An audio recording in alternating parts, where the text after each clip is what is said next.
देखिए, मूर्तियाँ घर में रखना अच्छी बात है। और हमारे हिंदू परिवारों में, हमारे भारतीय परिवारों में तो सबके घरों में 2, 4, 5, 6, 8, 10 अनेकों मूर्तियाँ मिल ही जाती हैं। सभी के घरों में, मंदिरों में मिलती हैं। और मंदिर भी ऐसे बन गए हैं, सार्वजनिक मंदिर ऐसे हैं, कहीं कहीं एक विशेष देवता देवी आदि के भी हैं, और कहीं एक ही मंदिर में बहुत सारी प्रतिमाएं विराजमान होती हैं। घर में कितनी मूर्तियां रखें, तो देखिए, आप जल्दी जल्दी संक्षेप में समझते चलिए। आप सभी पर्याप्त बुद्धिमान हैं, सभी शिक्षित हैं, और विशेष रूप से आपको हम नहीं समझते कि डिटेल करने की आवश्यकता पड़ेगी। तो देखिए, जो गृहस्थ हैं ना, जो स्मार्त लोग हैं, वो जो श्रुतियों और स्मृतियों के अनुसार उनके विधि नियमों का पालन करते हैं, केवल उन्हीं के लिए सभी प्रधान यानी पंच देवताओं की उपासना कही गई है। प्रधान देवता यानी पंचदेव उपासना। शास्त्रों में बस इन 5 देवों की उपासना प्रधान रूप से कही गई है। इंद्रादिक देवता तो ये तो मायिक देवता हैं, जो माया के वशवर्ती हैं, स्वर्ग इत्यादि तक।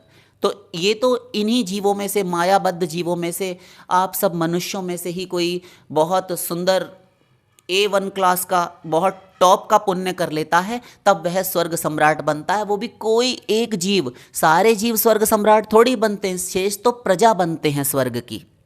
हाँ, तो इनकी भक्ति नहीं, उपासना नहीं, ये तो मायाबद्ध रहेगा। फिर जो जिनकी उपासना से माया मुक्ति हो सकती है, वे 5 देवता हैं प्रधान। तो जो भक्ति मार्ग में नहीं हैं, ध्यान दीजिए, जो भक्ति मार्ग में नहीं हैं, जिन्होंने गुरु नहीं धारण किए, किसी भी संप्रदाय से भी नहीं जुड़े, साधारण गृहस्थी हैं, उनके लिए छूट है।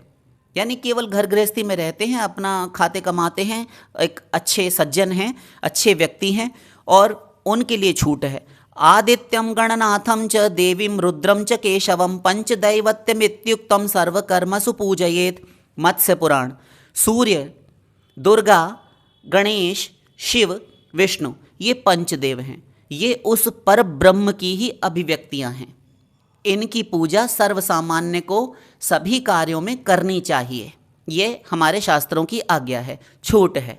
शुद्ध वैष्णव भक्तों को छोड़कर, यदि शुद्ध वैष्णव भक्त गुरु धारण करने के उपरांत इनकी उपासना इत्यादि स्वतंत्र रूप से करेगा, तब वह अपराधी हो जाएगा। ये भी शास्त्रों में कहा गया है, कई बार कहा गया है। फिर कहा, एका मूर्तिर्न संपूज्या ग्रहिणा स्वेष्टमिच्छता अनेक मूर्ति संपन्न सर्वान कामान माप्नुयात।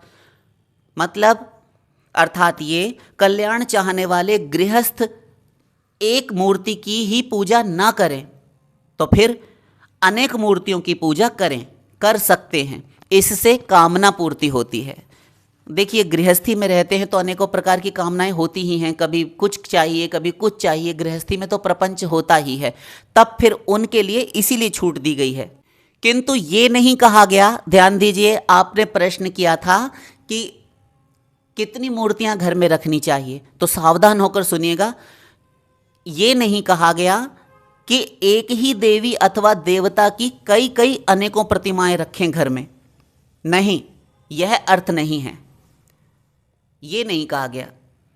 चलिए जानते हैं कैसे। जैसे गृहे लिंगद्वयम नार्च्यम गणेश त्रितयम तथा शंखद्वयम तथा सूर्यो नार्च्यौ शक्तित्रयम तथा द्वे चक्रे द्वारकायास्तु शालग्रामशिलाद्वयम तेषां तु पूजनेनैव उद्वेगं प्राप्नुयात् गृही आचार प्रकाश आचार्येन्दु।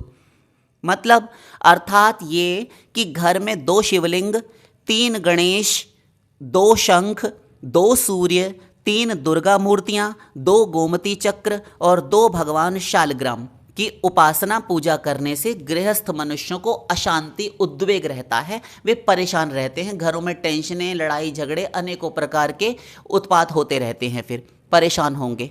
इसीलिए मना किया गया है। एक ही देवता के अनेकों भेद न रखें, किसी की भी एक एक संख्या में ही प्रतिमा रखें।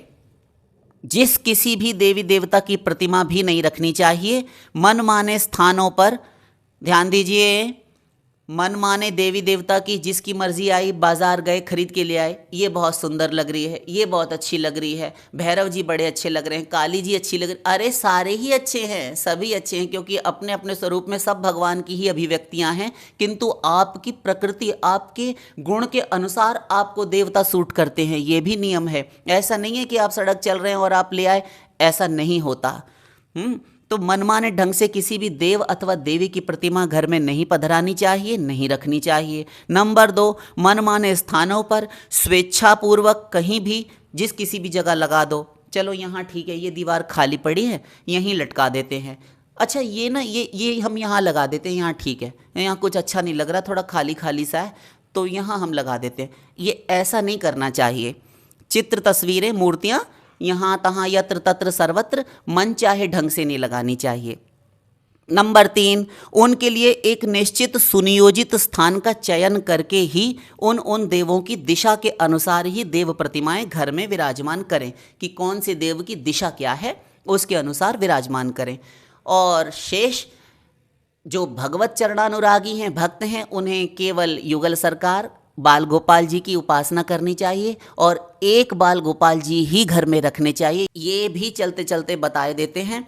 ये आजकल एक ट्रेंड चल गया है कि लोग कहते हैं कि हमारे घर में 2 लाला हैं, 4 लाला हैं, 6 लाला हैं, 20 लाला हैं, 50 लाला हैं।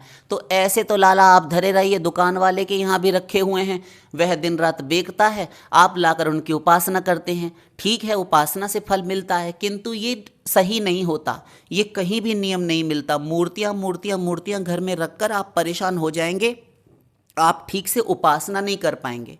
ये ठीक वैसे ही देखिए, एक स्त्री के कई पति हों, उदाहरण थोड़ा निकृष्ट है, थोड़ा अधम श्रेणी का है, किंतु समझाने के लिए कह रहे हैं, क्षमा कीजिएगा, किसी विशेष को लेकर हम नहीं बोल रहे हैं, व्यक्ति विशेष को लेकर। देखिए, एक स्त्री के कई पति हो जाए और वह उसकी भी उपासना करनी चाहे, उसके लिए भी करवा चौथ रखे, उसके लिए हरतालिका रखे, तो ये वो पागल हो जाएगी, है ना, पति सेवा लगेगी नहीं उसे। तो इसी प्रकार से भगवान की भक्ति में वह देखिए, एक घर में एक छत के नीचे कई पारिवारिक सदस्य रहते हैं। अब उस स्त्री को, घर की महिलाओं को, गृहिणियों को ही पता है कि उनकी क्या हालत रहती है घर में, सुबह शाम दिन रात भोजन बनाने में, नाश्ते में, कपड़े धोने में, घर गृहस्थी के कार्य करते हुए। तो इसी प्रकार आपको 10, 15, 20 मिनट, आधा घंटा बहुत से बहुत गृहस्थ में रहते हुए मिला भगवान की उपासना के लिए। आप चले, अब आपको ये लग रहा है कि संसार से हटूं तो जल्दी से मैं भगवान की उपासना करूं। अब वहाँ गए तो आपको लग रहा है कि मैं जल्दी से ये कब होगा, कब खत्म होगा, तो आप एक स्थान पर सही सही मन नहीं दे पाएंगे। तो इतनी सारी मूर्तियाँ रखने की आवश्यकता क्या है कि बाल गोपाल जी 10 रखे हुए हैं, 10 अमुक देवी देवता रखे हैं, फिर और आ गए तो साईं बाबा भी घुसेड़ लिए उसी में। वो तो, ये तो घोर अपराध है। साईं को तो स्थान ही नहीं होना चाहिए अपने सनातन वैदिक धर्म में, हिंदू धर्म में, अपने हिंदू घरों में, मंदिरों में।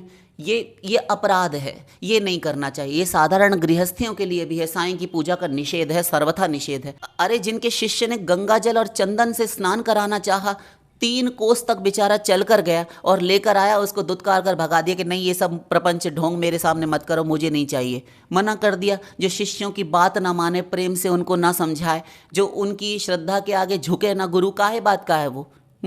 शिष्य की बात गुरु मान लेते हैं, जहाँ मानने योग्य सही बात है, वो श्रद्धा से लेकर आया, मना कर दिया उसको। तो ये नहीं करना चाहिए।